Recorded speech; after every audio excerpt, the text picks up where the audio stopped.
Assalamualaikum and a very good evening I bid to all of you. I would like to extend a very warm welcome to the EQ Show program. We appreciate you for taking time off your busy schedule to join us today. Even now, it's mid-sem break, but you guys still available to join this kind of program. I am so proud of you guys. So, before we begin to this program, I have a few reminder to all of you. Firstly, for your information, this program is a live session and is broadcast through UEC YouTube channel. Thus, I would like to seek your cooperation not to leave any insensitive or inappropriate comment in the comment section. Secondly, please stay tuned with us until the end of the talk to learn ample of new things and to not miss the chance for attendance and merit record.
So, before we begin, let us start the program with a prayer recitation.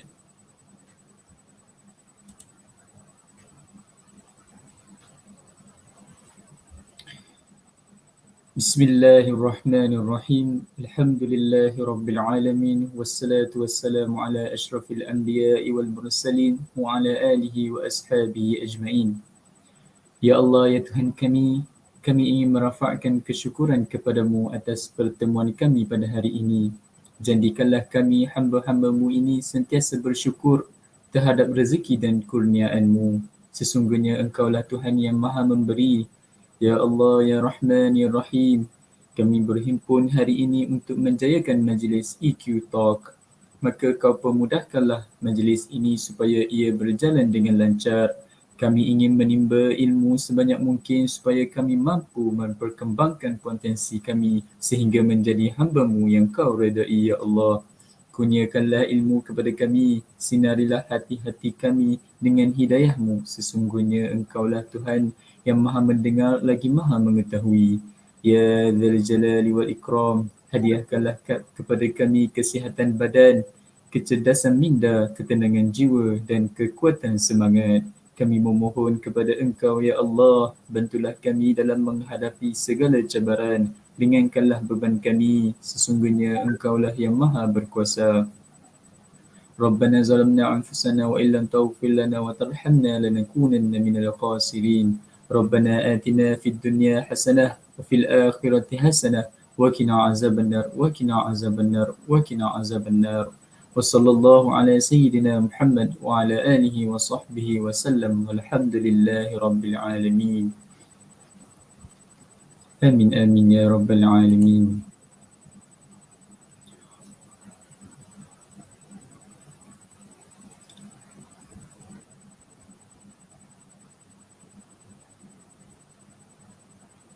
Once again, I would like to welcome to all of you to the EQ Show program. We hope you will learn a lot today. Without further delay, let's get into today's session with a speech from Director of Center of Entrepreneurial Development and Graduate Marketability Champ, Prof. Dr. Mas Hariza binti Ali Elias Hamid.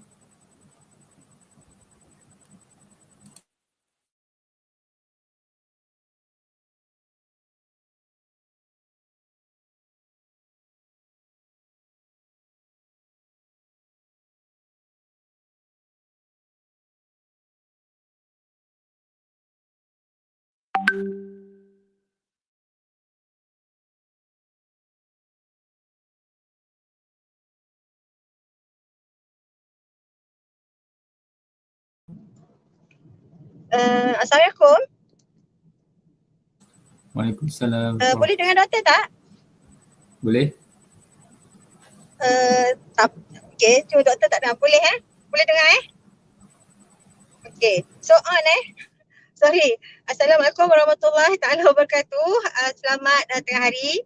Okey, untuk semualah minta maaf.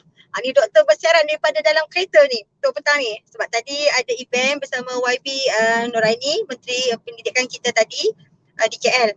So alhamdulillah, syukur kehadrat ilahi dapat kita berkumpul walaupun secara dalam talian bersama dengan semua pelajar lah. Terima kasih pada Dr. Rasyid Jatuh Kuasa atau pengurus setia yang menganjurkan program EQ pada petang ni. InsyaAllah moga dapat dimanfaatkan oleh semua pelajar yang terlibat. Okey, untuk kawan-kawan rakan yang belum lagi sertai di talian petang ni, bolehlah sekarang panggil-panggil untuk masuk menyertai program petang ni yang Dr. rasa insyaAllah satu perkongsian yang menjanjikan menarik daripada dua penceramah yang bagi doktor tak asing lagi lah. Kita ada alumni kita Cik Zeti, okey, akan berkongsi tentang isu financial dan mungkin pengalaman-pengalaman beliau dengan saudara-saudara semua. Dan kita juga ada Encik Pang something like that, okey, daripada founder Langit, okey, yang akan berkongsi tentang perjalanan social entrepreneurship. So Dr. rasa semua yang hadir pada petang ni di talian untuk siri top entrepreneurship program EQ ni tak sabar-sabarlah untuk bersama-sama dengan dua penceramah kita yang mungkin tak asing lagi lah dalam bidang keusahawanan, bukan saja di UPM tapi untuk semua universiti awam di Malaysia. Jadi Dr. harap program pada hari ini berjalan dengan lancar lah dan dimanfaatkan oleh semua peserta. Dengan lafaz Bismillahirrahmanirrahim, Dr. Official lah, Dr. membuka merasmikan program EQ. Semoga berjalan lancar, insyaAllah. Amin. Terima kasih. Back to Izzat. Thank you, Dr. Mas Hariza, for the meaningful speech. So now I would like to welcome the Serdang Heritage to deliver a short video for us.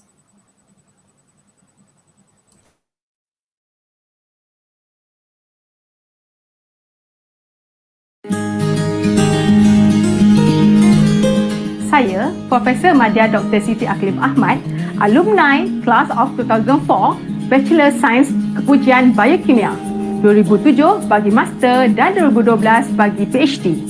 Sepanjang karier saya sebagai pensyarah, penyelidik dan alumni, banyak pencapaian tinggi yang telah dicapai. Antaranya, saya telah merangkul 3 gold medal dan 3 bronze medal di PRPI 2016, mendapat YPSM Bersupport 2017 dan YPSM Research Grant 2019. Untuk makluman, saya merupakan salah seorang duta penyelidik UPM di Antartika dan merupakan satu-satunya wanita pertama UPM ke benua Antartika. Believe the dream come true every day because they do. Saya bangga menjadi alumni UPM.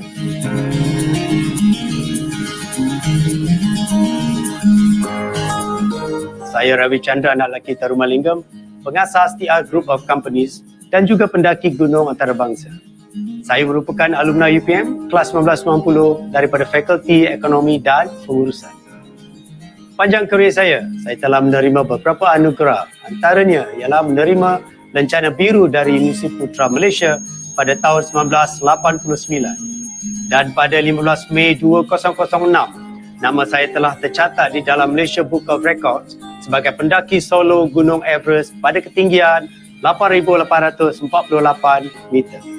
Saya juga berbangga kerana pada tahun 2018, saya telah dipilih sebagai Tourism Ambassador for Uganda. Dan pada tahun 2016 ke 2017, saya merupakan Ambassador for Tourism Council of Malaysia. Untuk semua student-student UPM, jangan segan untuk menerima cabaran. Challenge your summit and realize your dream.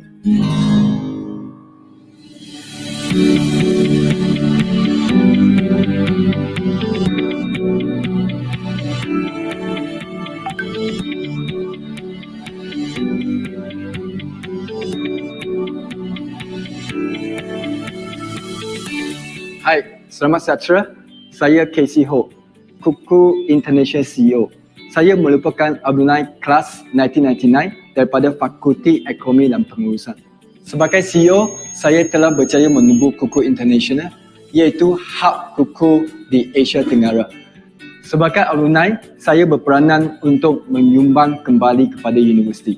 Oleh itu, Kuku telah membangunkan sebuah projek bersama UPM, iaitu projek ICOE untuk membina sebuah Water Experience Center dan Water Museum.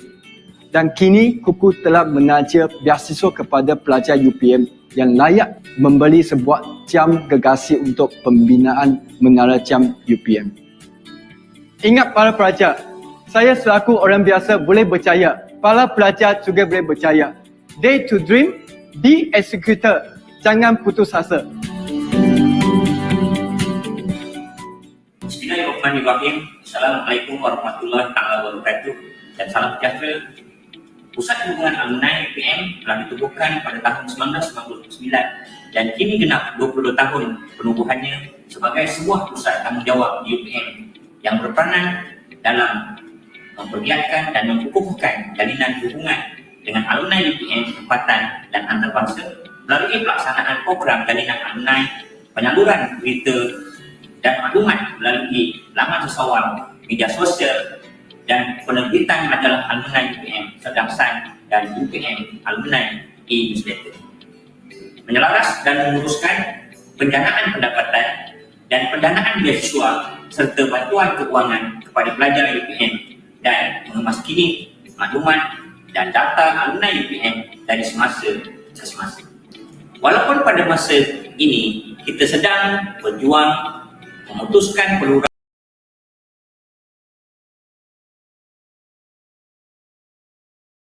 dan belajar secara norma baru yang memberi impak dan sumbangan kepada UPM dan negara. Pelbagai program telah dilaksanakan, antaranya adalah UPM Alumni Golden Feed, satu program kecergasan dan kesihatan secara maya sempena sambutan Jubili Emas 50 tahun UPM.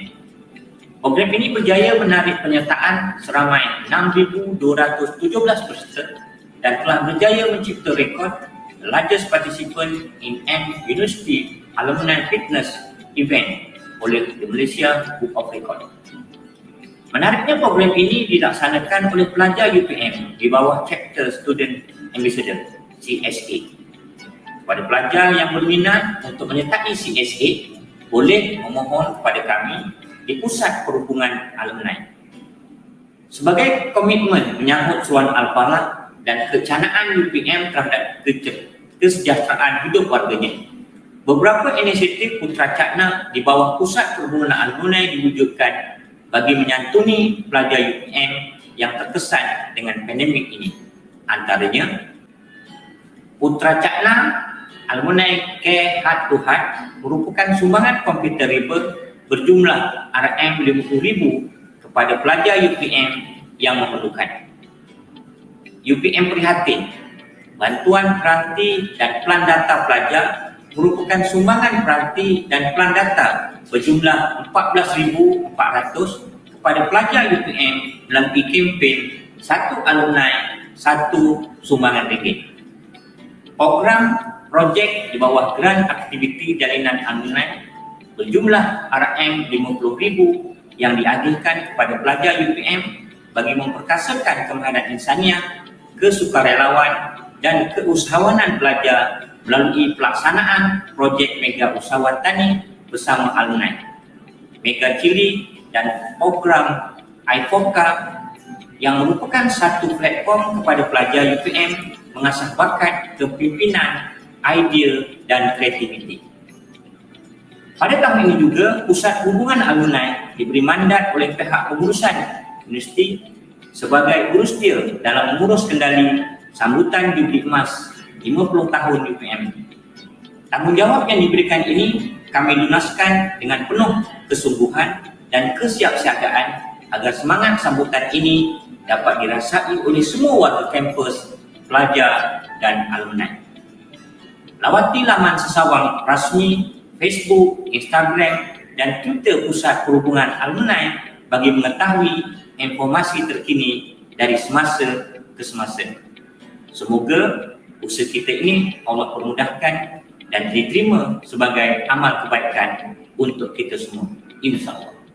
Saya Profesor Madya Dr. Arwah bin Sujud, Pengarah Pusat Perhubungan Alumni UPM, mengucapkan selamat datang kepada semua pelajar-pelajar dan kami menadah tangan mengajak anda untuk bersama-sama kami di Pusat Perhubungan Alumni. Saya bangga menjadi alumni UPM.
Kami daripada Pusat Perhubungan Alumni UPM mengucapkan terima kasih, thank you, share, nandri kepada warga alumni UPM.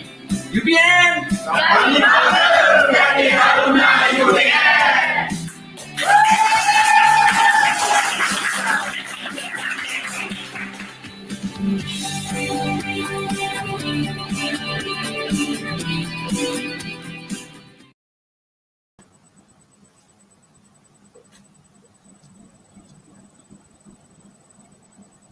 Thank you very much, Serdang Heritage, for the video. The session will be further continued with a speech from guest speaker. May I briefly introduce to you our guest speaker. She is an alumni of UEC and now work as financial consultant. So, ladies and gentlemen, please welcome Miss Nora Zeti Maulad binti Muhammad Khalif to give a talk about money management as a university student. The floor is yours.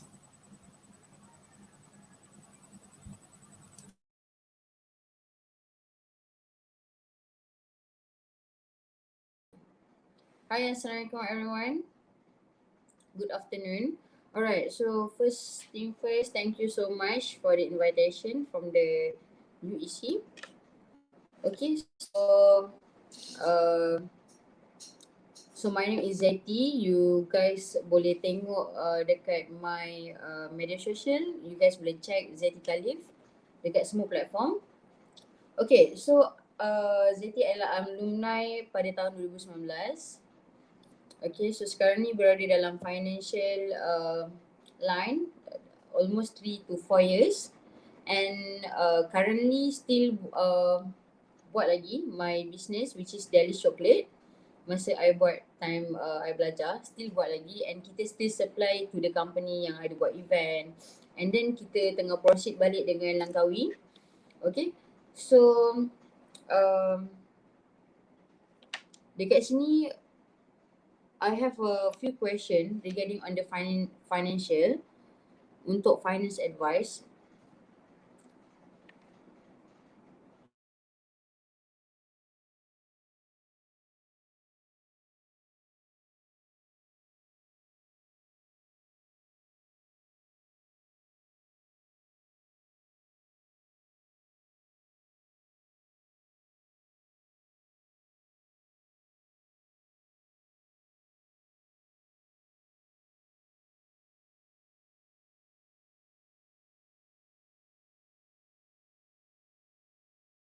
Okay, sorry, line kurang. Okay, so untuk Izzat, nak Zeti terus kepada soalan tu macam mana ni?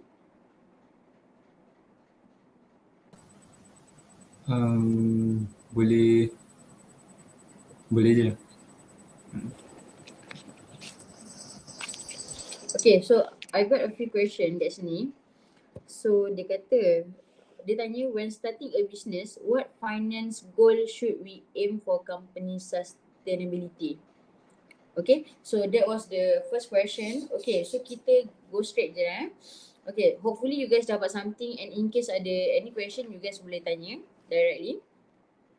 Okay, bila kita start business, apakah financial goal kita untuk company yang kita tengah bangunkan? Okay, sekarang ni kita cakap based on the realistic bila kita as a student, ini more to as a student bila kita start business sebab I know ramai student yang macam DM Zeti untuk tanya macam mana nak start manage duit. Okay, that was very good sebab last time during my age ataupun during my time, so far orang buat business dia akan macam straight forward dia macam business, duit tu lah dia rolling, duit tu lah dia tak erti manage and benda untuk people nak share about how to manage your money, your business money tak ramai and I think tak dapat that exposure waktu tu. So apa yang jadi on that time, most of my macam myself sendiri and my clique, sebab my clique is everyone yang macam buat business time study tau, so we have a group something like that. So kita tak tahu macam mana nak manage duit secara yang paling betul. Okay, yang kita tahu it's just like okay, kita ada modal, okay, then kita pump tu kita punya business, okay, then kita dapat untung. So untung tu kita akan rolling balik. So dia jadi macam ikut cycle tu like every time macam tu je. So tak ada progress kat situ. So apa yang kita, macam bila Zeti dah lepas daripada zaman tu and then sekarang, kita sebenarnya banyak rugi tau kalau kita tak cari cara macam mana daripada zaman kita study lagi kita dah develop and kita dah start manage duit secara yang betul untuk kita punya own business. Tak kisahlah you guys talkies ataupun you guys rasa macam biasa-biasa je, tapi please lah buat secara orang kata teratur. Sebagai contoh, you guys boleh start dengan you guys punya apa? Certificate untuk buat business tu.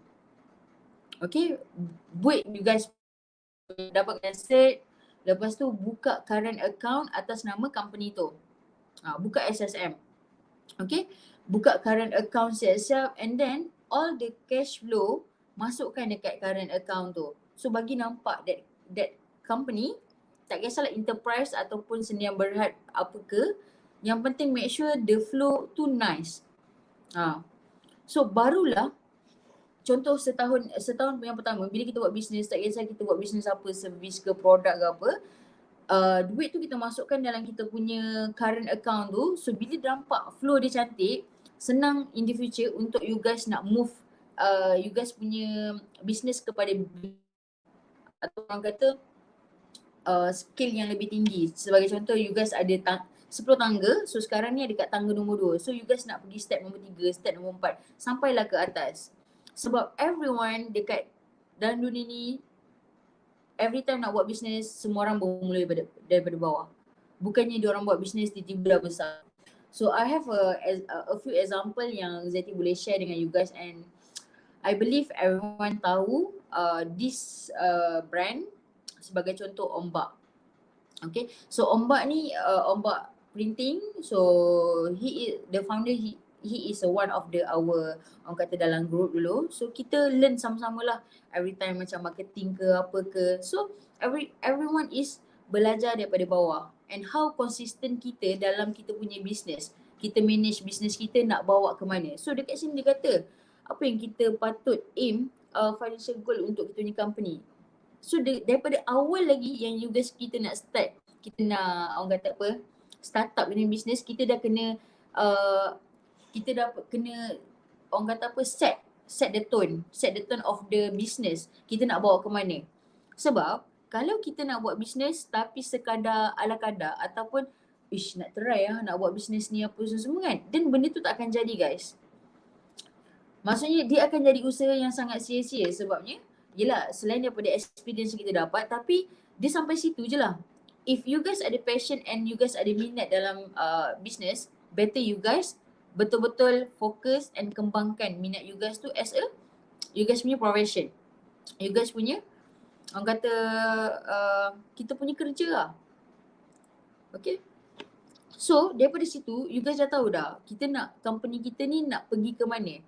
Ada orang dia nak buat bisnes, okay, cukup makan. Ada orang dia nak buat bisnes, dia nak listing sampai dekat bursa. You know, macam semua orang boleh. Semua, tak kisah bisnes apa pun boleh. Yang paling penting how kita nak aim kita punya company punya financial tu. Contoh macam saya boleh ambil lagi macam Ombak tadi kan, dia start daripada bawah. Dia start daripada dia jadi ejen baju, and then dia ada kedai dekat Serdang, and then dia buka lagi kedai. So nampak tak dia punya progress tu. And then dia datang dengan consistency. Sama juga dengan Zeti boleh ambil kisah Jack Ma. So dia start dengan kena reject dengan all company yang dia try nak mohon kerja apa semua reject dia. And until lah dia buat dia punya idea untuk startup business, tengok sekarang dah jadi apa. So maksudnya how kita nak scale kita punya business, and then the financial tu bila you guys betul-betul follow the rule ataupun macam betul-betul disiplin. Sebenarnya financial ni is all about disiplin. Cara kita nak manage kita punya duit tu. Sebab ramai orang rata-rata dia when it comes to business, people nak nampak luxury tau, nampak macam mewah, nampak macam you know, macam ada everything. Jarang orang nak sacrifice at the first moment. Macam nak, okay tak apa, yang 3 tahun pertama adalah tahun untuk baby, tahun survive, tahun untuk macam nak kuatkan your personal branding, marketing, something like that. So ada orang dia lain-lain cara. It depends on how you guys punya cara pula. Okay. So dekat sini untuk menjawab is you guys kena tahu dululah macam mana you guys nak bawa company you guys ke skala yang macam mana, and then nak sampai ke tahap yang mana, then you guys boleh follow lah. Kalau you guys apa kata, paling senang is actually tak kisah enterprise ataupun Senyum Berhad, boleh buat cash flow tu. Cash flow tu paling easy lah. Every time you guys ada duit masuk, then masukkan. So every time tu dia akan nampak macam very active you guys punya account. So then senang nak untuk next. And in case ada any macam orang kata apa, sekarang ni kerajaan kita banyak bagi orang kata grant, you know, and then ada NGO pun buat program. So if you guys jaga benda-benda macam ni, senang untuk you guys nak move to the next level juga untuk masuk dekat orang kata apa, pertandingan ke apa ke. So senang sebab you guys dah ada basic dia. Okay. And then the second question, how should we divide our company's earnings? Okay. So dekat sini adalah benda yang paling penting. Okay, sebagai contoh kita nak cakap pasal company yang besar-besar, kita pergi balik dekat sekarang ni kita ada dekat mana. Okay. So first thing first, sebelum nak belajar yang tinggi, kita belajar yang basic dulu. Benda pertama yang kita kena buat is kita kena tahu berapa kita punya income, berapa kita punya cost overhead. Okay. And then kita kena siap buat percentage ke atas setiap benda tu. Contoh okay, daripada 100%, you guys boleh letak okay 50% overhead contohnya, ataupun 40% overhead, 25% marketing, sekian. So you guys siap listing. Berapa saving, berapa rolling, berapa everything you guys kena listing. So every time you guys buat business and then okay, contoh produk ataupun servis korang on that month settle. So you guys dapat income apa semua kan. Terus jangan belanja dulu. Terus masukkan kepada yang percentage tu. Terus masukkan siap-siap. So that you guys tak akan terpakai lah duit-duit tu. So dekat situ dia nak tengok how disiplin kita untuk make sure kita punya company earnings. So paling dekat lah, jadi pernah berborak dengan a few founders. So bila kita borak benda-benda macam ni kan about company earning, because diorang buat investment with me, so kita ada borak benda-benda macam ni. So dia kata even as a founder, diorang pun ambil gaji. So benda tu yang susah sikit lah orang nak pegang tau. Contoh macam gaji dia memang tetap, banyak ke sikit ke income on that month, dia ambil 5,000 je contoh. Sebab dia kata lebih-lebihnya tu kena diversify di tempat yang betul, sebab kita nak company kita grow. At the first 3 years, kita memang kalau kita buat startup business, kita memang kena rasa sacrifice sikit supaya duit tu berkembang untuk company kita. Let's say if you want to grow yang betul-betul ke depan.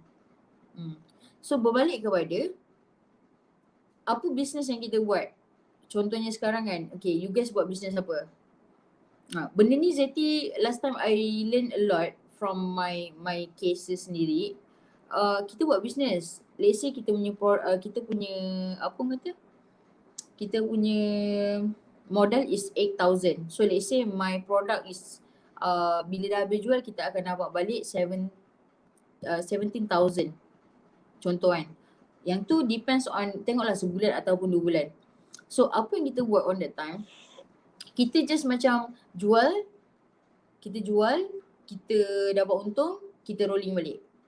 Tak ada duit yang macam kita put aside untuk invest. So benda tu agak macam rasa macam ralat, tapi benda tu bagus bila jadi kat Zeti, supaya benda tu you guys boleh, bila Zeti share, you guys boleh learn daripada situ. So please, if you guys buat business, letak some portion untuk you guys orang kata apa, untuk you guys punya marketing, and then letak untuk you guys punya investment. untuk company punya investment, at least dekat situ kita akan kita akan dapat another income. So nanti Zeti akan share lah part yang tu. So but first thing first yang tu lah, kena very discipline on how you jaga you punya percentage tu.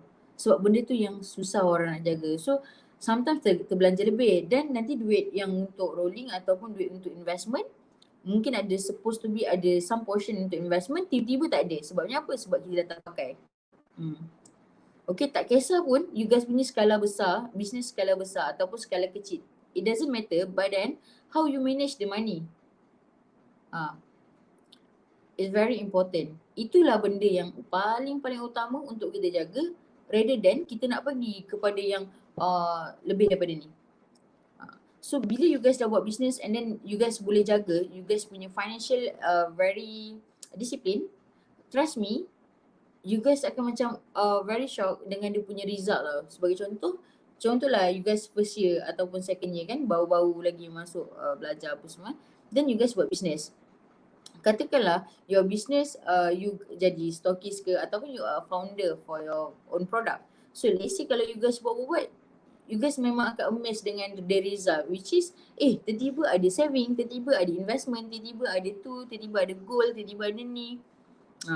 Sebab on my cases last time I just ada saving. Ada saving, tak ada investment, tak ada tu, sebab I don't know. And benda tu sangat silap lah, sebab on my time tu dia macam tak very terdedah lah dengan benda-benda macam ni. Tapi bila sekarang rasanya macam any ilmu boleh dapat je kat mana-mana, yang paling penting sama lah macam dulu pun, kat mana-mana pun boleh dapat juga. It just macam kita nak kan atau kita tak nak kan. But then masa tu I'm very focused on my own product lah, macam R&D apa semua. So macam you guys, please buat sesuatu, pergi balik kepada basic, which is jaga balik dia punya root. Root tu is dia punya financial, cara you guys discipline on you guys manage you punya business, something like that lah. Okay. So bila you guys dah divide dengan cara yang betul, so insyaAllah you guys punya orang kata apa, cash flow takkan orang kata bocor. So kat situ memang akan move forward. Memang orang kata follow you guys punya target lah. Okay. So macam tadi kan Zeta ada share about how kita nak divide lagi duit company. Let's say kan, divide our company earnings. Okay. So company earnings, let's say you guys dah buat, sebab Zedi just nak macam you guys fikir kalau you guys buat business, okay, start dengan SSM. Lepas tu dah ada current account. Bila you guys dah ada current account, you guys jaga cash flow kat situ. And then every time you guys dapat income atau active income daripada you guys punya business, so dari situ you guys kena belajar diversify pula how to manage your money on yang daripada active income tadi pergi kepada passive income. So passive income ni apa Ziti? So passive income ni dia ada banyak. Okay, passive income ni boleh jadi macam gold, boleh jadi macam investment on equity, ada investment on property. It depends on how you guys punya orang kata selera. Kita panggil dia selera. Ada orang macam Zeti lebih kepada investment on equity, which is more liquidity, sangat senang. Macam orang kata apa, bila you guys nak pakai ke apa benda, dia senang untuk dicairkan. Contoh macam emas, ada orang dia penggemar emas, ada orang dia collector, dia nak macam banyak-banyak, dan sometimes dia akan jual ke apa benda. It depends on how orang tu sendiri. Ada orang beli property, but then dekat situ kita kena belajar apa pro and cons setiap investment, because memang setiap investment akan ada pro and cons. Contoh macam property, kita nampak macam seronok. Contohnya macam if you guys tanya Zeti yang memang dalam financial line, property is good, but then you need to know lah everything about property tu sendiri. Contoh macam apa yang kita beli untuk kita invest, memang senang, nampak benda tu macam sangat mudah, tapi di sebalik benda tu kita kena bear all the costing. Let's say macam cukai tanah, cukai pintu, cukai tu, cukai ni, okay, bayar tu, bayar ni, and then benda-benda tu if you guys can bear the costing, and bila you guys macam open to the public untuk you guys macam nak jadikan dia rented ke apa, kalau berbaloi then do. Kalau you guys rasa macam sometimes dia akan membebankan, then don't do. Kalau macam liquidity pula, equity kena bear dengan dia punya turun naik harga, but then it's very medium and high risk yang sangat orang kata can manageable, and dia yang seronok kita kena pandai pilih fund. So kat situ kita kena main dengan apa orang kata isu semasa. Tapi yang tu memang sangat easy. Kalau yang untuk emas, Zeti suka juga, and Zeti ada collect juga a few macam every 2-3 months Zeti akan beli satu. So actually dekat situ berbalik kepada diversify. So how you guys nak, you guys punya income daripada passive, active income pergi kepada passive income, and passive income tu sendiri akan bayar you guys punya maybe overhead, you know. Macam sekarang another investment yang you guys boleh macam try, you guys boleh guna crypto, you guys boleh guna, kalau you guys ada lesen, and then you guys boleh join untuk buat bursa. But then dekat situ knowledge required. So macam tadi cakap, sekarang ni nak apa-apa senang je. You guys tinggal cari, semua benda dekat ujung jari. Apa-apa boleh tanya Zeti juga. Okay. So that's how we divide our company earning. So yang aktif then kita akan dapat selalu every month, every time you guys buat business ataupun you guys promote and then ramai orang beli. Okay, itu adalah active income. Then when go to passive income, so yang benda-benda macam tadi Zedi cakap. So daripada situ dia akan berkembang and mungkin boleh bayar you guys punya overhead, and then boleh jadikan you guys punya investment untuk expand you guys punya company. Okay? Okay. Another question is, as new startup, where should I keep all my company fund? Okay. So as a new startup, kat mana kita yang paling sesuai untuk kita keep our fund, our company fund? Okay. First, you guys boleh letak dekat current account, your current account, so that dia akan like very active cash flow. And then the second one, you guys boleh letak dekat some portion lah, macam saya cakap, berbalik kepada diversify. You guys boleh allocate some dekat emas. You guys boleh cari yang more to liquidity lah, mana yang you guys rasa okay. Okay. Mungkin you guys boleh buat investment on equity so that macam duit tu akan grow. Okay, tapi make sure ada target lah. Bukan letak hari ni esok dah berkembang your money. Not like that tau. Dia ada time dia. So you guys kena pergi dekat yang lebih tahu, then dekat situ diorang akan advise. Okay. And then boleh letak sama dekat crypto. Dekat sekarang ni what I learn is macam on financial line, banyak sangat produk-produk financial kat luar sana sebenarnya. Ada, kalau pernah dengar, private mandate, private equity, ada lagi macam-macam. Ada macam-macam. Ada crypto, ada blockchain, ada itu, ada ni, betul tak? Okay, dekat crypto pula ada banyak sangat coin. So kat situ apa yang Zeti boleh share dekat you guys, belajar untuk accept new things. Dalam hidup ni kita kena belajar untuk adapt dengan keadaan. Pada Zeti lah, itu yang akan buatkan kita kat mana-mana pun kita akan sentiasa tahu apa perkembangan macam sekarang ni apa. Contoh sekarang ni yang Zeti tengok ada lagi satu NFT, trade of NFT. So kat situ pun boleh belajar sebab benda tu is online je.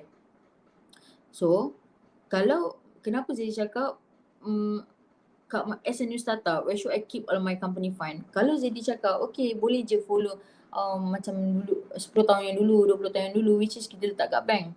Okay, but the money will not grow for you. And then some more, sometimes kita akan terpakai duit tu, betul tak?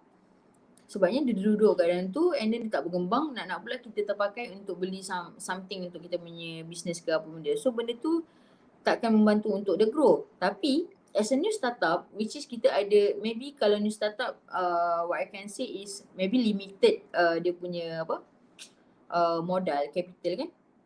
So dekat situ dia akan belajar, akan push diri dia untuk lebih kreatif, untuk tahu kat mana dia lagi letak dia punya fund company untuk berkembang. So itu yang Zedi cakap, just be adapt dekat mana-mana keadaan pun. Let's say sekarang 2021 begini caranya, kalau 2022 ada benda baru lagi, dan kita kena cepat-cepat belajar supaya kita tak tertinggal.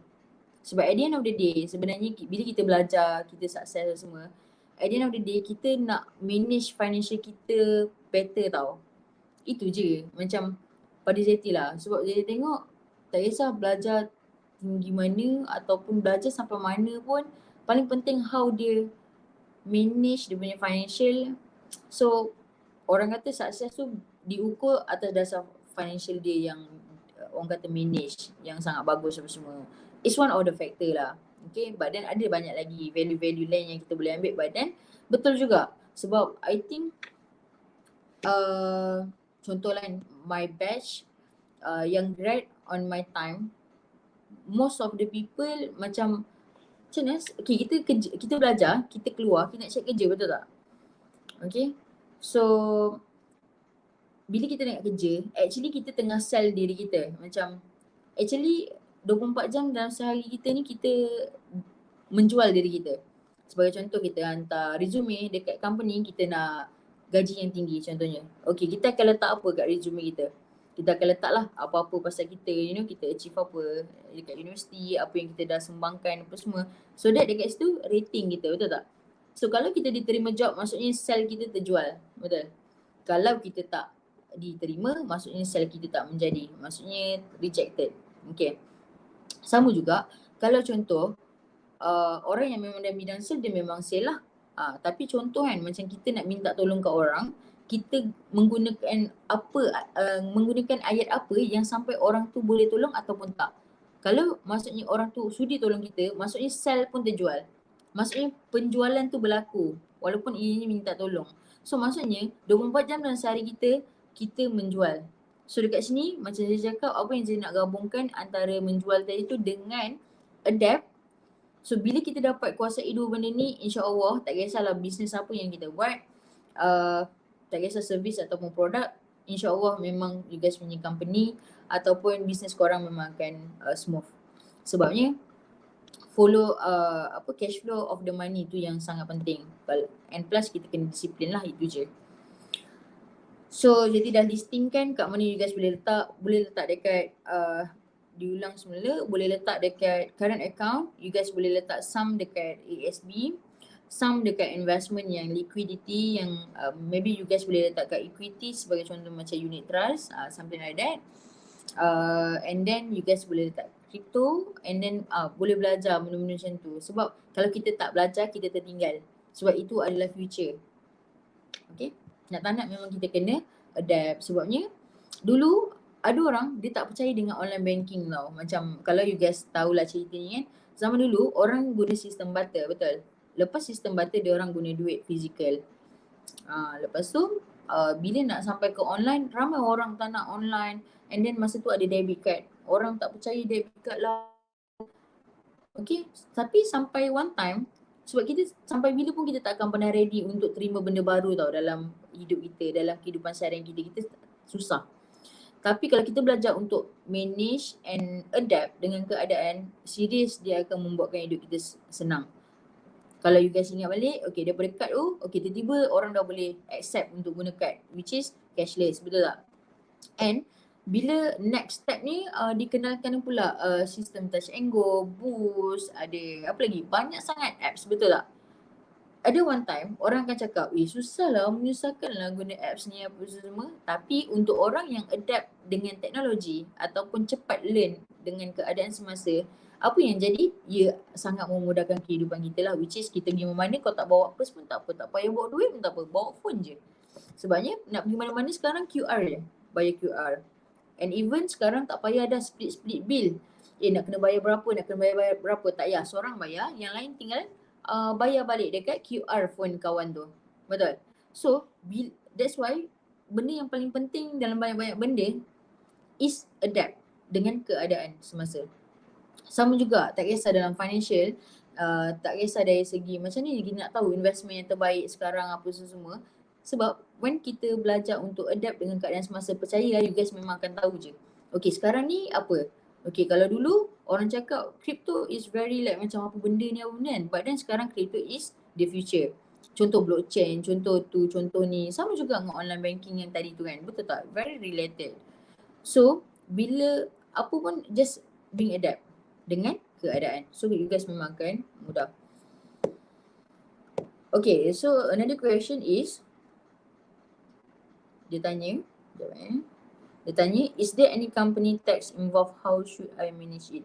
Okay, so company tax ni memang akan involve dekat mana-mana pun, company besar ke, company kecil ke, okay. Even yang kerja freelancer like me, macam kerja very flexible, also kena tax. Just declare guys. Sebab benda ni sangat-sangat penting. Otherwise, I can share one of the cases daripada my colleague lah contohnya kan. Okay, so dia earn as a freelancer like macam almost 300,000, 400,000 a year, and then dia tak declare income dia, okay. So dia tak ada buat SSM ke apa benda, so it just as a freelancer kan. So bila dia tak orang kata apa, tak declare, dia ada tax. Tahun depannya dia kena bayar like dia kena bayar like 100,000 something.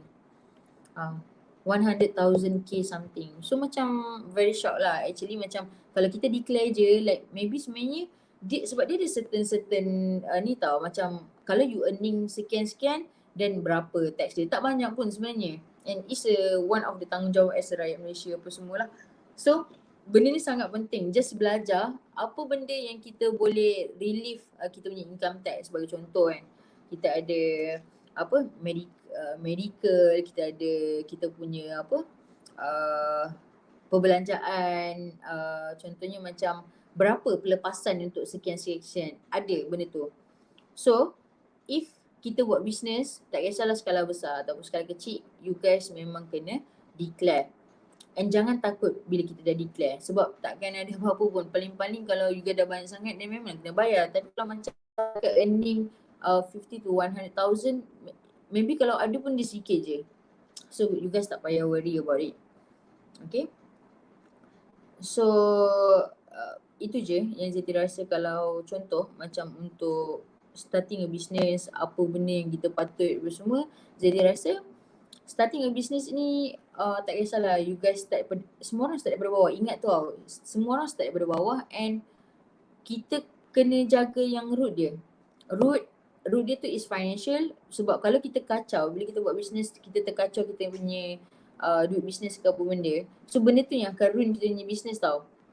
Sebagai contoh macam okay, modal kita 8,000, okay, lepas tu kita punya income, let's say Zeti just ambil je my own business.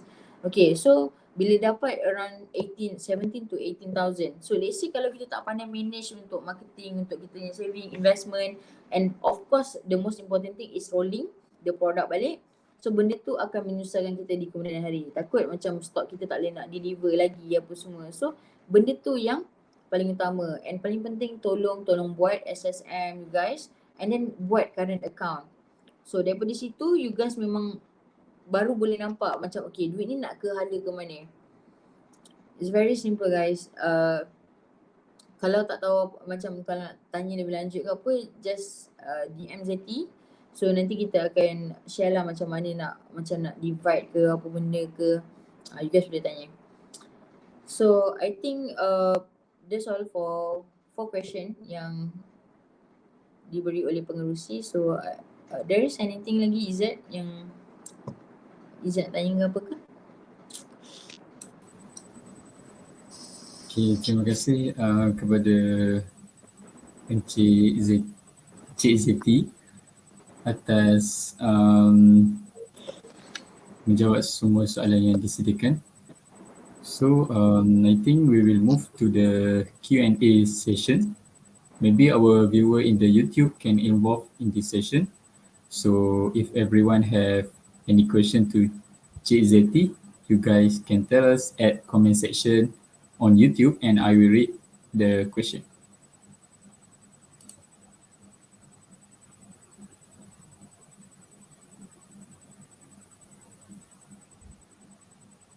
So the first question from Mas Atira. She asks, Assalamualaikum Kak Zeti, what is your advice to students who involved in business or part-time job, especially on finance? Hi, thank you Mas Atira. Okay, so kan kat DT, what is your advice to student who involved in business or part-time job student or finance? Okay, maksudnya ni dia buat business ataupun part-time job especially on finance. Okay, so waktu student ni bila kita buat business, ada mentality kata untuk just untuk survive, okay. The second mentality dia kata, okay, university is the place where dia nak kembangkan dia punya passion ataupun hobi dia, which is business, untuk jadi something selepas dia habis belajar. Contohnya. And ada yang ketiga pula, dia kata business ni dia memang akan teruskan business. Belajar is important. You guys kena faham. Ada beza tau orang yang buat business dengan degree ataupun apa-apalah certificate as a study dengan yang tak ada. Very very different. So ada tiga ni lah. Satu, nak buat sekadar buat. Kedua, inilah platformnya untuk kita nak start ke depan, nak capai apa yang kita nak capai. And ketiga, memang business ni dia akan buat sampai bila-bila. Contoh macam ombak kan, very consistent. Okay, so yang ni it depends.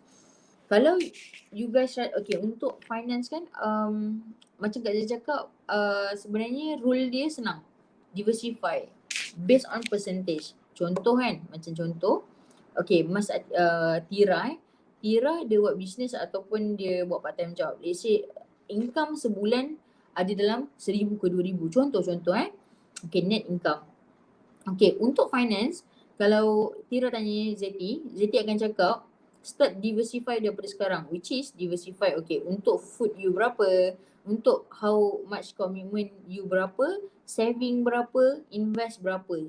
Please lah guys, kalau you guys still year 1 and buat business, take my words lah, start invest daripada awal. Trust me, within few years you guys memang akan like macam semua orang akan cari Zeti, cakap thank you Zeti sebab bagi tahu untuk invest. Sebab myself memang cari balik, kalau diberi peluang I want to invest, start daripada start daripada yang paling awal boleh invest lah. Sebab investment ni dia compounding tau. And then you guys kena faham juga rule of macam financial ni sebenarnya macam mana apa semua. So bila kita tahu yang tu, you guys kerja macam biasa, you guys buat business macam biasa, tapi you guys ada satu orang kata retirement planning yang sangat-sangat best. Okay, apa pun untuk menjawab soalan ni, diversify based on you punya commitment and percentage yang you guys buat. And plus kena disiplin lah, dah buat-buat jangan tukar-tukar pula. Macam tiba-tiba macam nak pakai banyak dekat bulan ni rasa macam nak beli ni, macam you punya entertainment tu macam banyak sikit kan. Tukarlah persen dia. Sebab kalau dia kata kena ikut persen, so nak tukar, tak boleh. Benda tu tak akan jadi sebab dia when we come to financial, it cannot be flexible. Kalau flexible, there is no discipline, betul? So bila tak ada disiplin, tak jadilah you guys punya planning. So apa pun yang you guys nak start masa awal-awal tu, start betul-betul. Maksudnya planning betul-betul how much you nak kena ni. Baru you guys akan belajar untuk disiplin. That's all. Okay Zed? Thank you Atira. Hopefully menjawab. Okay, terima kasih Zeti atas menjawab soalan tu. So, soalan yang kedua adalah berapa lama akak ambil masa untuk berjaya dalam bisnes dan apakah cabaran sepanjang buat bisnes? Okay, so untuk berjaya dalam bisnes dan cabaran sepanjang buat bisnes ni kan, masa diploma Zeti buat bisnes lain, and then masa habis SPM buat bisnes lain, masa degree, okay kita ambil waktu degree lah First day, my orientation, so I said to myself like macam, okay, I need to do something yang akan buat my mom happy and proud of me, and plus I can contribute back to my university. Maksudnya dia bukan to myself tau. Macam apa yang Zeti buat sepanjang degree, it's not about myself. It's all about how to make my mom proud, how to contribute to university. Sebab kita kan as a student, kita suka tanya macam ni tau. Kita ni akan dapat apa kenapa lecturer tak bagi ni? Kenapa university tak bagi ni? Kenapa kita tak tanya diri kita, okay, apa yang I can contribute back to university so that macam at least kita menyumbang lah. It's not about kita nak nama. It's not about kita nak macam dipuji-puji, dipuja. Tak nak. Kita nak apa yang kita boleh contribute so that bila kita habis belajar, kita macam kita bangga dengan diri kita lah. Bukan nak macam orang lain, validation ke apa, bukan. It's all about kepuasan atas diri sendiri. So setiap orang berlainan. Macam semua orang lain-lain perasaan dia, betul. So my feeling on that time, I just nak buat macam tu je. Belajar is belajar, macam semua orang ada 24 jam sehari, betul. So kalau untuk kita cakap pasal business Daily Chocolate ni, I started it ujung first year. Sebab my first year awal-awal Zeti buat business lain dekat universiti. So benda tu macam jalan, but at the same time buat yang Daily Chocolate. So masa buat Daily Chocolate ni it took like 4 tahun lah sepanjang kita belajar kan, masa degree 4 tahun lah turun naik apa semua, cari duit modal. Sebab actually tak pernah terfikir pun nak keluarkan Daily Chocolate. It just like masa tu Zeti kena jadi apa, majlis MTM untuk college apa semua tu kan. Sekarang ni MPK benda-benda macam tu lah kan untuk college. So masa tu fikir apa yang I can give to my macam ahli kelab apa semua untuk diorang belajar cara keusahawanan. So datanglah timbulnya macam okay, tak apalah, I buy the product. So masa beli produk tu habis dalam 3,000 tau. So itu my last saving masa on that time. Tapi sebabkan nak macam share dia punya experience dekat orang lain, buat. Tapi budak-budak ni tak ada semangat nak berniaga. Just ahli kelab keusahawanan tapi tak berminat. But my duit semua dah jadi coklat. Nak tak nak kena jual, betul tak? So dari situlah actually macam the moment starting yang Daily Chocolate ni berjalan. And buat masa tu tak buat dengan bodoh-bodoh lah. Terus buat branding, terus macam yelah nak panggil apa, takkan nak panggil coklat-coklat kan. Coklat punya banyak kat luar. So kita buat satu nama. Buat nama tu tiba-tiba tapi I scale my aim lah. Maksudnya macam okay, produk ni nak sampai ke mana, bisnes ni nak dibawa ke mana. So bila buat kita start dah ada branding, orang dah start tahu, and then masa tu adalah viral benda entah apa benda kan. Tapi memang free marketing for me and my team lah masa tu. So memang best sangat masa tu. And then Zeti cakap dengan team, okay, how about kita buat bisnes kita ni sampai kita bawa nama UPM keluar. So actually macam masa presentation tu memang just nak buat. Tak sangka pula tahun ketiga coklat tu dah sampai kat Langkawi. So actually macam Zeti cakap lah, berbalik kepada bisnes ni bila you start, you ni nak buat sekadar untuk apa? Macam ada orang yang macam tadi saya cakap lah, suka-suka nak cari pengalaman. Kalau you guys rasa tak ada passion dalam bisnes, jangan buat for me. Tapi kalau you nak learning the process, sebab bisnes ni bukan, jujur cakap, bisnes bukan untuk semua orang. Sebab tak ramai orang boleh tahan bear dia punya sakit buat bisnes ni tau. Sebab dia akan turun naik, dia memang takkan sama setiap hari. Perjalanan hidup kita as a business person takkan sama setiap hari. Dia akan kejap dekat hutan, kejap macam dekat dalam laut. Dia memang akan ada feeling-feeling yang macam tu tau. So at the end of the day, kita nak bawa ke mana je. So benda tu memang akan jadi, just the matter of the time and how much the effort yang kita letakkan ke atas kita punya usaha tu. Kalau dalam belajar, kita letak usaha kita macam mana, and then kalau kita nak result for flat, then buat macam for flat. Kalau kita rasa kita nak buat bisnes kita tu, bawa nama UPM keluar dan buat usaha tu keluar. Sebab Zeti sendiri pun keluar masuk Langkawi masa tu tak pandemik lagi. Okay.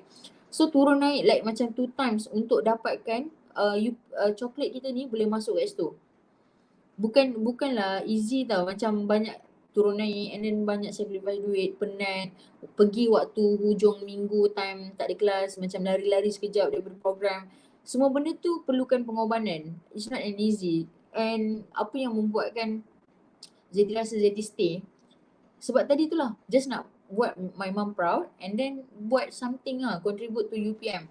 So dia punya tu yang buat Zeti strong. So you guys kena cari balik, tanya balik big why you guys. Apa yang you guys nak buat sebenarnya? Sebab semua orang ni, kita semua ni ada talent yang kita, kalau you guys cari awal, you guys akan tahu awal. Kalau you guys tak cari, you guys macam belajar je, macam pergi kelas, balik kelas, and then tak join apa-apa, benda tu nanti jujur cakap akan menyusahkan diri kita di masa hadapan. Sedangkan you guys semua ada talent tau masing-masing. Contoh macam Izzat kan, tengok macam ni, tapi dia pandai tu, dia pandai ni. Cuma adakah kita nak keluarkan benda tu ataupun tak? Sebab myself sendiri pun masa first day orientation, Zeti cakap apa tau? Oh, I nak cakap dekat tengah-tengah dewan. Sedangkan masa tu I tak ada kabel, tak ada siapa-siapa pun kenal selain daripada kawan-kawan daripada diploma yang sebab degree kan. So macam itu je. Tak ada kenalan dekat UPM. But then we survive. So sama juga you guys. You guys nak jadi apa? Tanya balik benda tu kat diri korang. Lepas dah dapat jawapan tu, you guys start balik macam okay, plan balik hidup you guys. I know macam kita tak sama mungkin kan. Macam kalau Zeti memang admire you guys lah. Sebabnya you guys memang boleh belajar online apa semua. Macam kalau Zeti jadi kat tempat korang, macam Zeti tak tahu apa yang Zeti akan buat, like macam mana Zeti akan survive waktu belajar kena online apa semua, tak ada physical touch, tak ada jumpa lecturer, tak ada program-program yang you know macam supposed to be, it will be like lagi interesting tau. Sebab kalau kita dapat jumpa kan, dapat program yang physical apa semua, benda tu akan lagi fun. Tapi you guys made it tau, memang you guys hebat gila sebab macam boleh buat program online and make it interesting. Kita tak pernah terfikir pun benda-benda ni akan jadi, betul tak? Tapi you guys dapat buat. So maksudnya you guys adapt dengan keadaan. That's why you guys boleh sukses. Percaya you guys memang akan, lepas ni kalau kena buat. Sekarang you guys tahu kan, apa tu namanya, yang sekarang ni diorang akan buat meta apa benda yang macam dia akan buat semua benda online lah. Macam property pun beli online, tahu apa benda lah. Zeti pun tak berapa nak ni sangat sebab still belajar lagi benda tu. Tapi just adapt.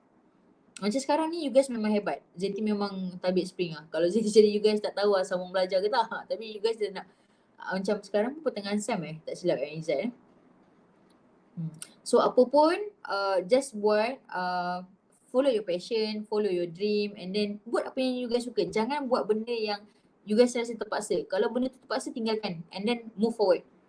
Cari benda yang you guys happy sebab hidup ni sekali, peluang ni tak datang banyak kali. So kalau you guys ada peluang untuk buat satu benda yang you guys suka, then go. Okay?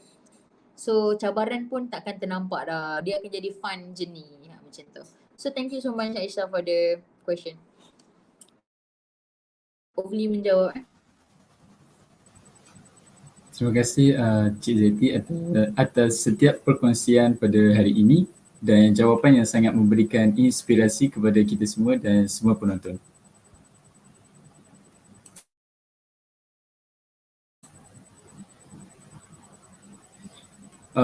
Disebabkan kita kesuntukan masa, saya rasa itu adalah soalan terakhir daripada penonton. Jadi maka berakhirlah sesi kita dengan Cik Zeti pada hari ini.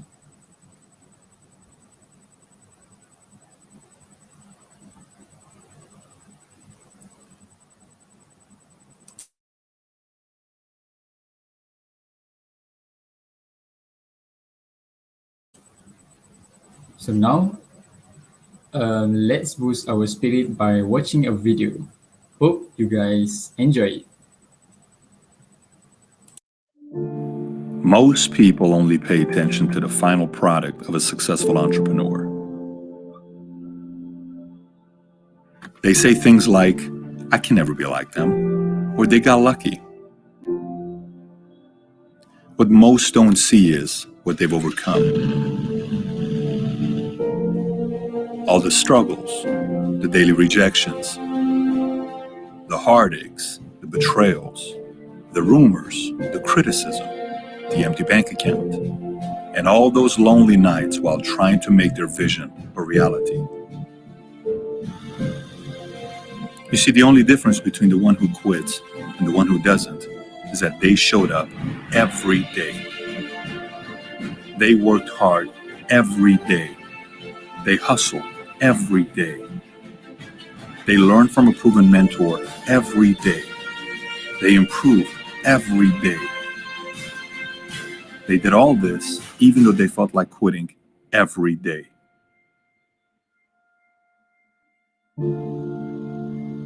And eventually, they became who they are today.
That was an inspiring video.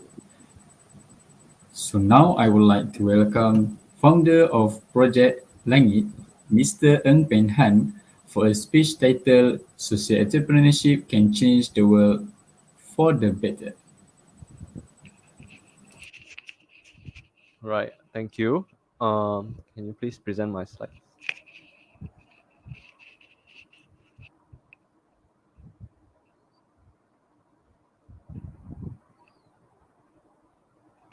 Okay, I see my slides. All right, so thank you very much, organizing committee, UEC, Club UEC, for the introduction. And yes, today my name is Peng Han, and I'm one of the co-founders of Project Langit, which is a social enterprise. And today I will be giving a speech on how social enterprises are changing the world. So for today's session, I hope that you guys will be able to ask me lots of questions to make full use of this opportunity, because I will be teaching a bit about social entrepreneurship. Okay, over to the next slide, please. So for today's agenda, I will first begin with my own self-introduction, and I will share a little of my journey in the social enterprise Project Langit. Then also my experiences in the social enterprise startup scene, and then after that I will explain a little about what is Project Langit, which is the social enterprise that I'm founded, as well as what is the definition of a social enterprise and what are the criteria that will classify a business as a social enterprise. And also, lastly, we'll share some statistics on how social enterprises are currently changing the world and their current, like moving forward, how would the world perceive social entrepreneurship and what it means to the student community, especially university students. Because right now you guys are at the age where I feel like many of you guys would be interested to start your own business, and maybe starting your own social enterprise would be something that you guys would like to consider when starting your own business. Okay, moving on to the next slide, please.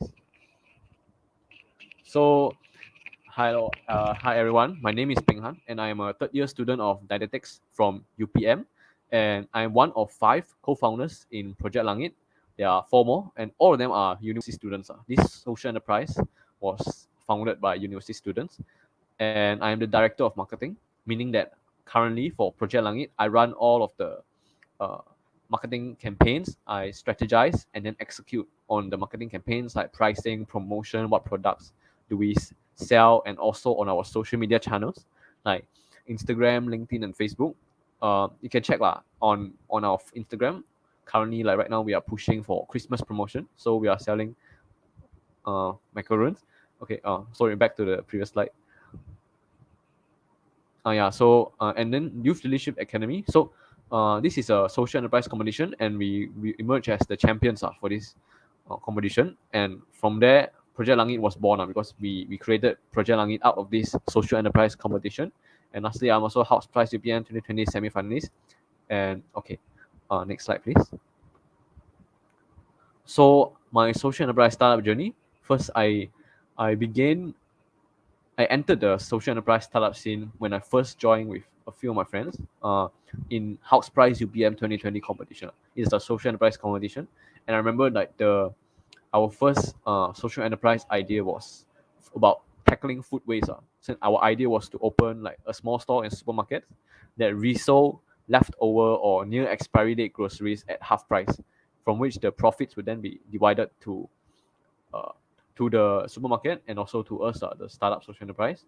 And the rationale was so that we can save food and prevent extra food from going to the landfill. Because once extra food is sent to the landfill, right, then it will release all the harmful carbon dioxide, methane gases, and all of that. So, and also because this is a food waste problem, and in Malaysia, the food waste problem is also very high.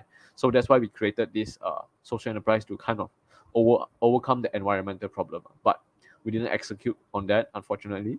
So anyway, moving on next to my next social enterprise competition. Youth Leadership Academy is organized by a business consulting firm called McKinsey, McKinsey Co. And in this competition, we were guided by like coaches and mentors, as you can see on the picture on the right. So they gave us a lot of input, and also they had workshops from awesome guest speakers like Nazir Razak, Kylie Ng, and the whole competition was structured to help us form our own social enterprise. So from there, we co-founded Project Langit. So now, on the slide, I just want to explain a little about Project Langit.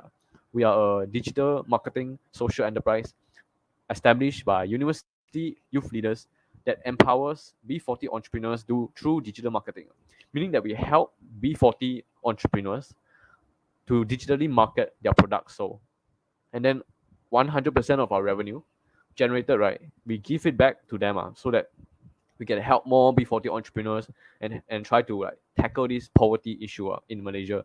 So that's what Project Langit does. What we try to do is we try to make an impact on this poverty problem in Malaysia. So because also like because these B40 entrepreneurs, they have products or services that they want to sell, right? But maybe not all of them are technologically savvy. So that's where we come in as Project Langit.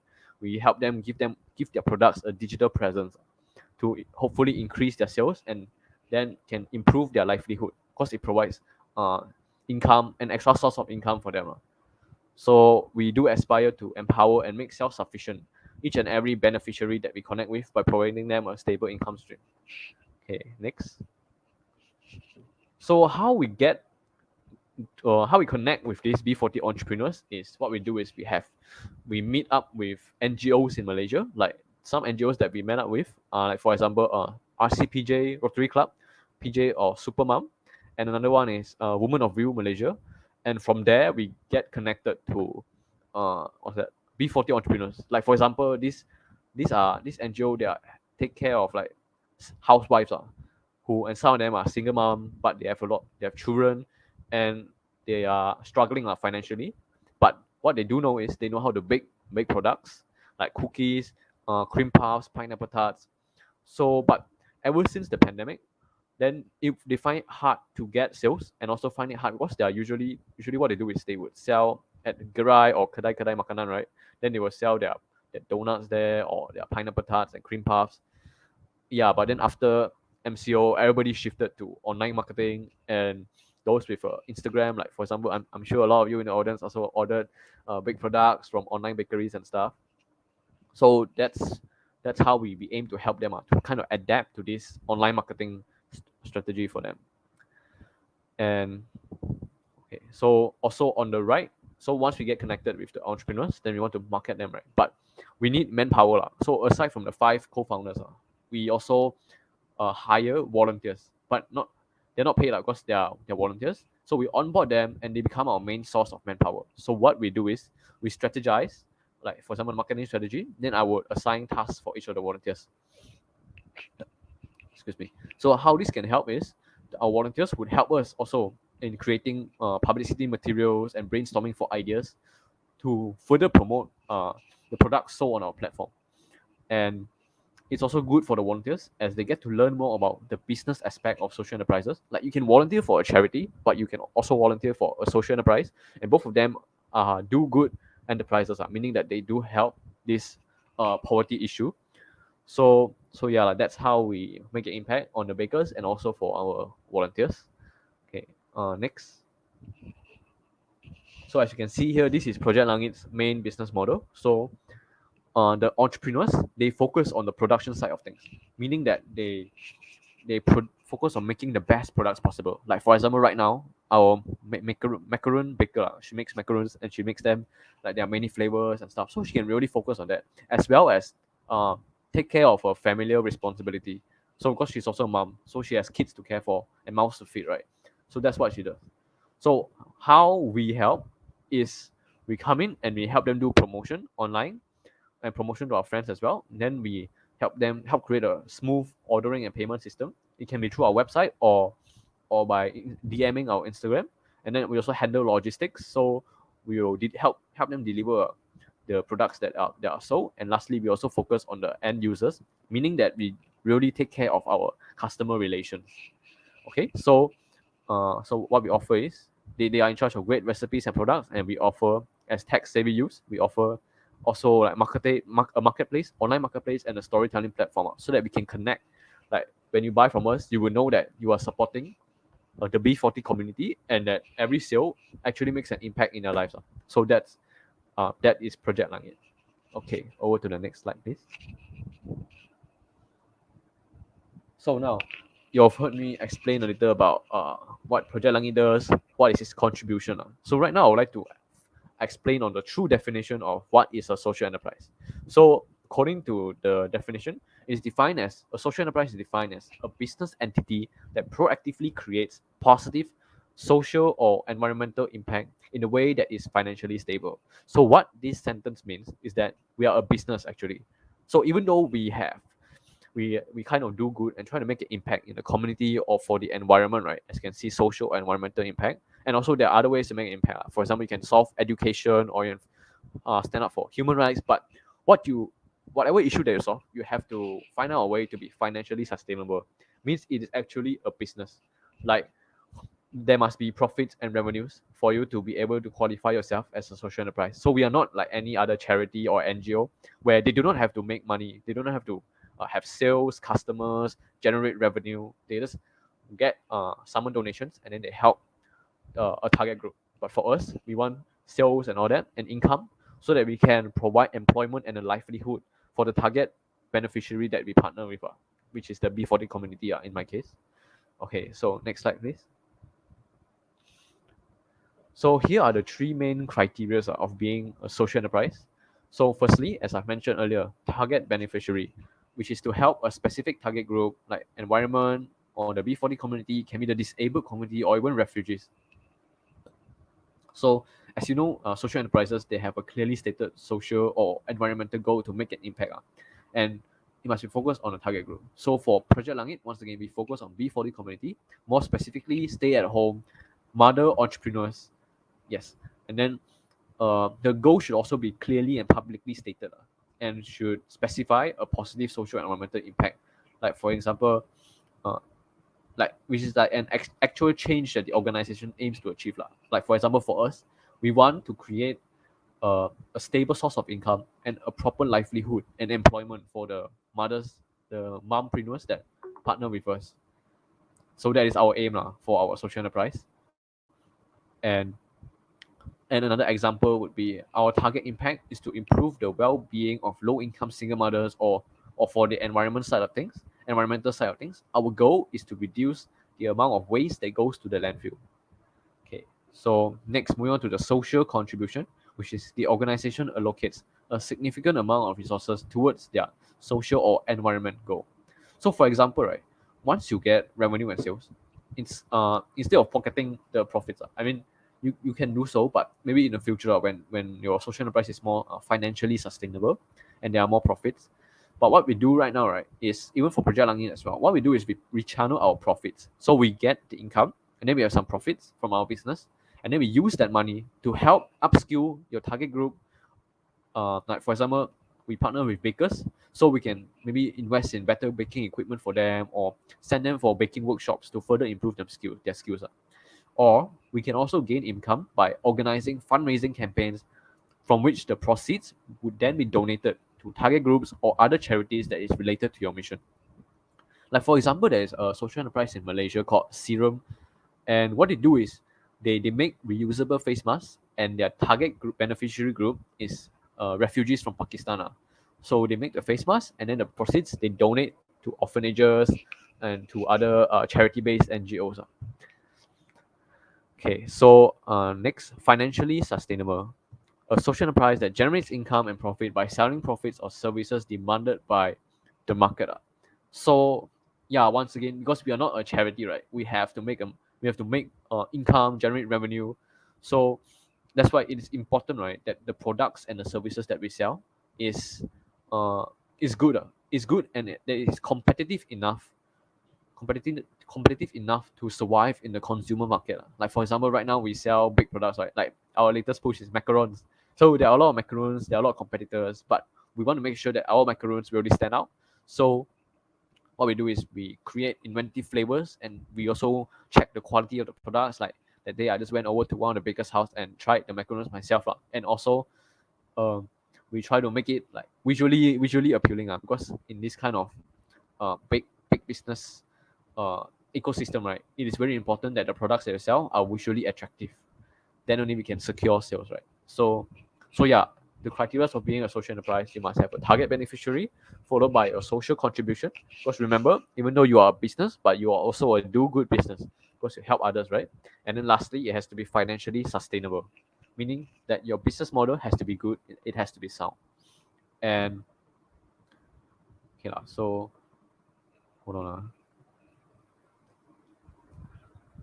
Okay, and also one more thing that I want to add, right, is products that are high in quality is extremely important, because like even in the business to consumer business, right, like when let's say you go onto Instagram and you see two very attractive macarons pictures, so you would buy it, but you select one of them to buy because of the quality of the product, and not because like you want to support this, like, oh, this one is a social enterprise, so even though their macarons are not as nice, not as pretty, not as quite expensive, but then you won't buy it from them just because they are a social enterprise. You won't buy it from them just because they are promoting a good cause. You buy from them because the quality of the product is good.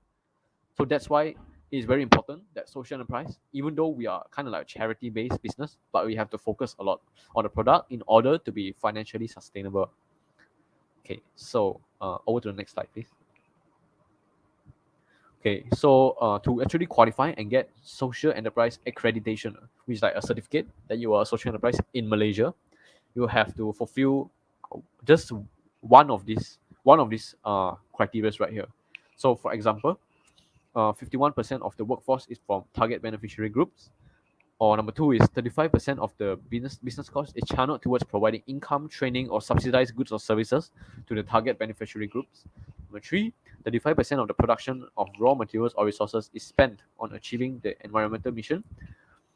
And number four, 51% of the profits is distributed towards solving the social mission. So these are some of the criteria that would only then, when you have one of these, would you qualify to be called a social enterprise. And then for Project Langit itself, I think for number 1 and number 2 and number 4 also already make us all qualified for social enterprise definition. Okay, so next slide, please. Here are some of the examples of social enterprises in Malaysia. Maybe some of you have heard of them before, so I'll briefly explain on each of them. So as you can see on the left, we have Picture Eats, which is what they do is they sell Arabic and Middle Eastern cuisine, and also they also sold before like Pakistani food. Because right, what they do is this social enterprise, they partner up with refugees, like Afghanistan refugees or Pakistan refugees who can cook really well, and then these refugees, after they cook already, then Picture Eats would digitally market their products and also handle all the logistics of delivering their food. And that's how this social enterprise works.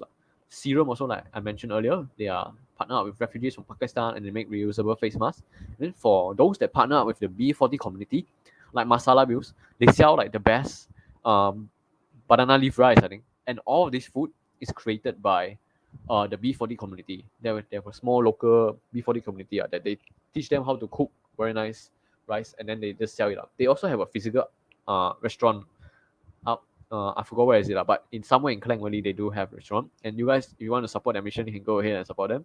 Masker is the same as Serum. They partner with B40 community. And lastly, Community Tukang Jahit is they are like Project Langit, a group of home-based seamstresses that make like maybe pouches and sling bags and totes. Okay, so next slide, please. So to summarize, we are actually facing many societal challenges. And one of the ways to solve these problems is by creating social enterprises.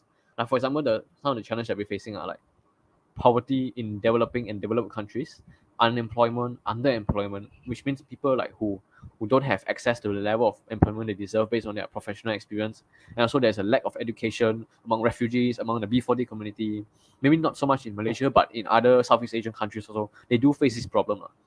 And also we do have major global challenges like climate change. So what we need is innovative business models to be able to tackle these challenges. And that's where I feel like social entrepreneurship comes in. And social enterprises are like you set up businesses that are tackling these societal challenges while operating in the market economy. So they are able to achieve two birds with one stone, meaning that not only do they solve all of these challenges, but they also able to operate with a sound business model so they can generate income and stimulate the economy. So social enterprises, once again, is about blending for-profit best practices with a non-profit mission in order to solve these problems. So, like for example, by selling goods and services in the open market, social enterprises can create employment and also, reinvest their profits back into the business or to the local community. So that's how the whole social enterprise ecosystem works, and how they are actually making an impact more than just a normal general business. They can also make a direct impact on the target beneficiary or the target group that they help. So okay, next. So social enterprises are changing the world. Here is just the current situation of the social enterprise ecosystem in the world.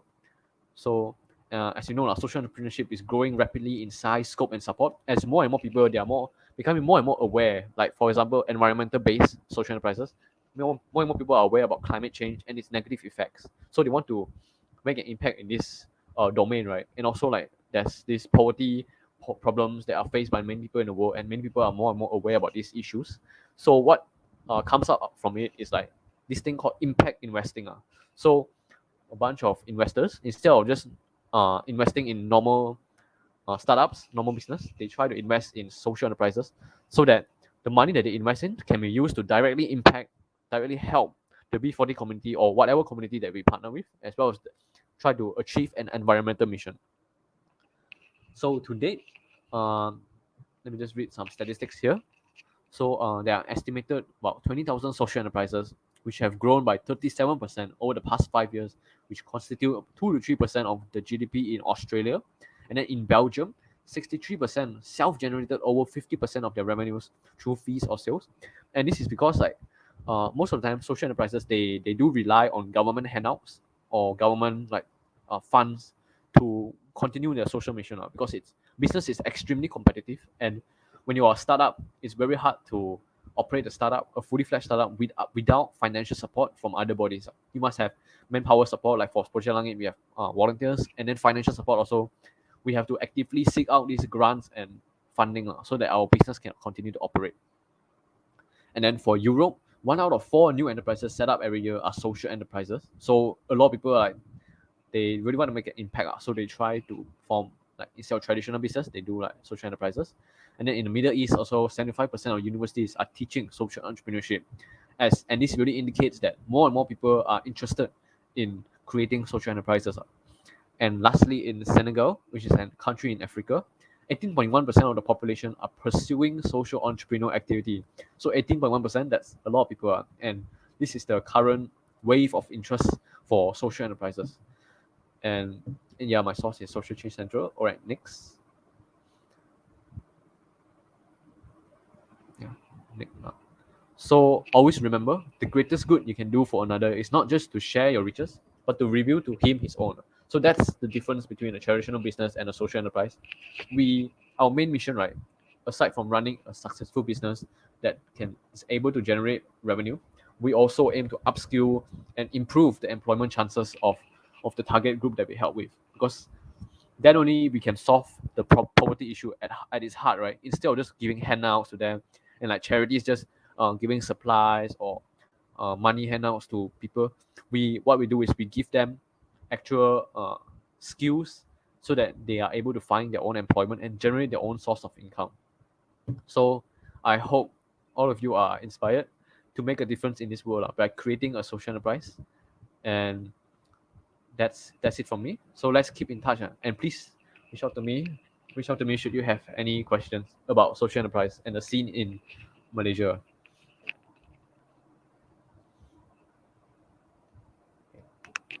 So are there? Oh yeah. If you guys have any questions, please feel free to read. So thank you for informative and interesting talk, Mr. Ng Peng Han. So we will move to the Q&A session. So if any of you would like to ask any question to Mr. Ng, you may do so in the YouTube comment section and we will forward your question.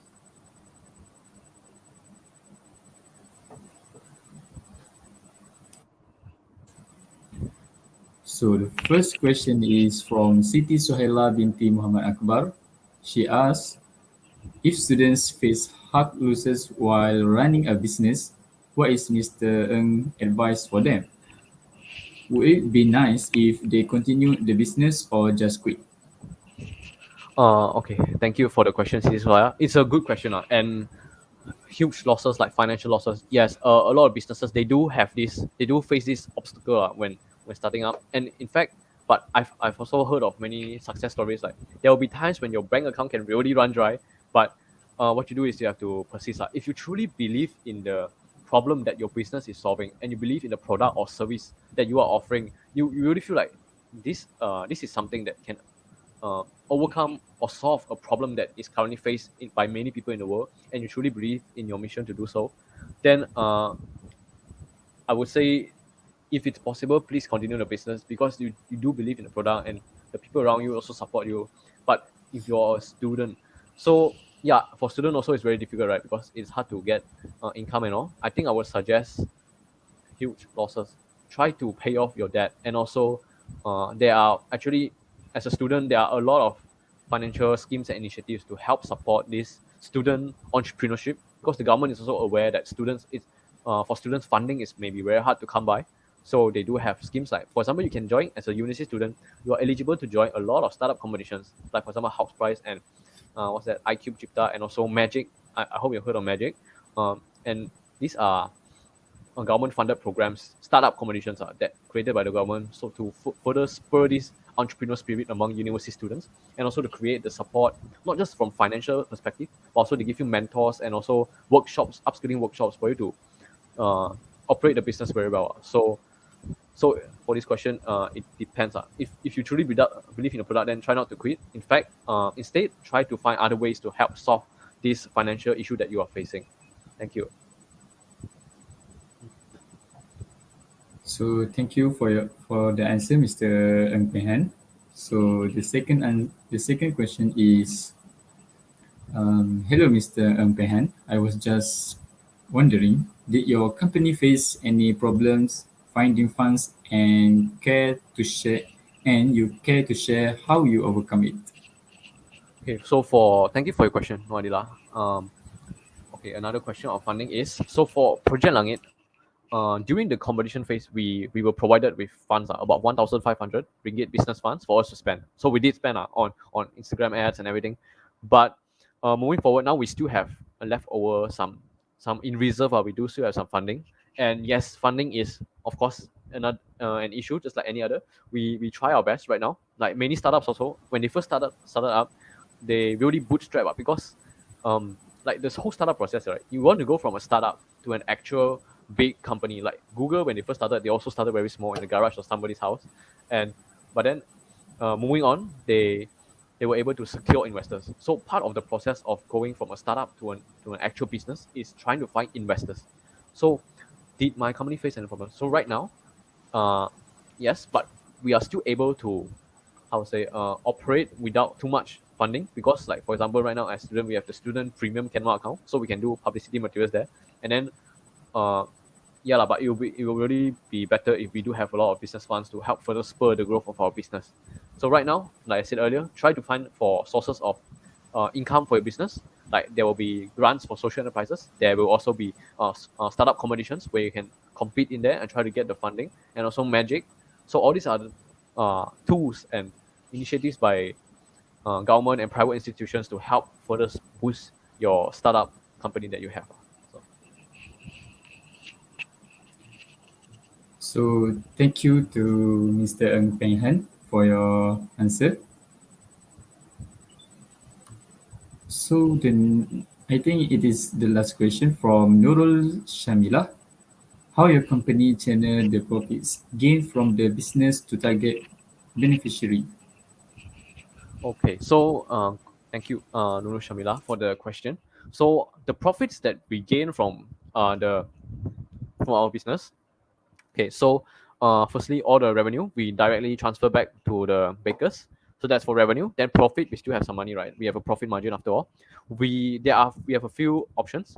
One of them is we invest them back into our marketing strategy. So we run more Instagram paid ads, and also we during the time also we did try to ask for influencer shout out. So what we did is we would give our products to food bloggers, and then we ask them, like, can you please give a good review on our product, so that this would help the B40 community as it market our product. And also we reinvest back to baking workshops for the bakers, so that they can innovate their products, because the baking industry is very, very competitive, right? And then there's like all kinds of, like, if you want to sell a normal traditional chocolate chip cookie, it's going to be very hard to sell. So what we do is we send the baker, we contact the baker and stuff, and we give her funds to experiment with another fun kind of cookie, like, for example, the chewy cookies, chewy matcha cookies. And these are just some of the ways that we try our best to help improve their chances of competing in this competitive industry. So yeah, that's how it helps.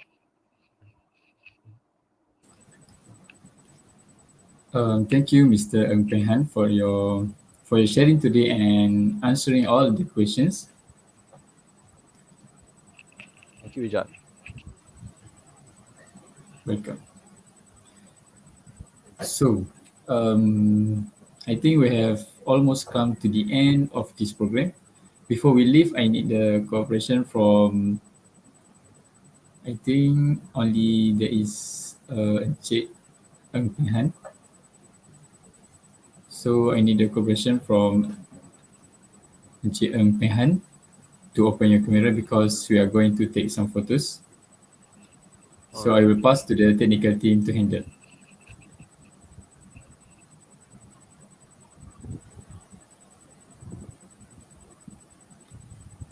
Okay, I will count. 1, 2, 3. Okay, again. 1, 2, 3.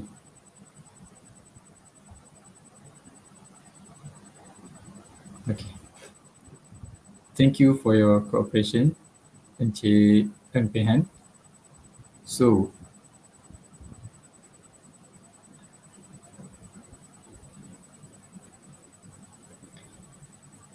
attention to all students, please wait until the end of this program, because a QR code will be displayed in a moment for attending record and feedback of the program. A Google Form link will also be shared in the comment section to be filled, and do fill in the form for merit record.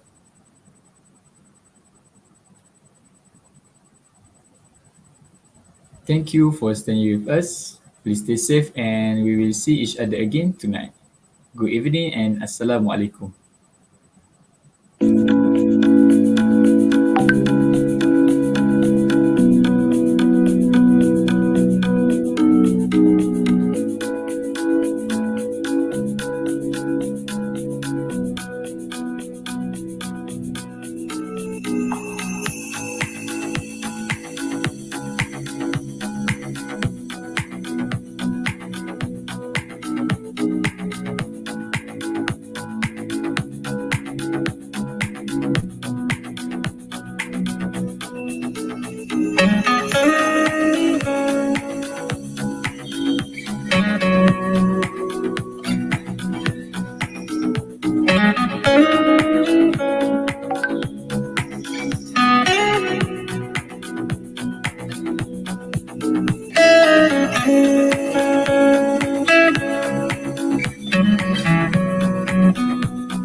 Thank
you.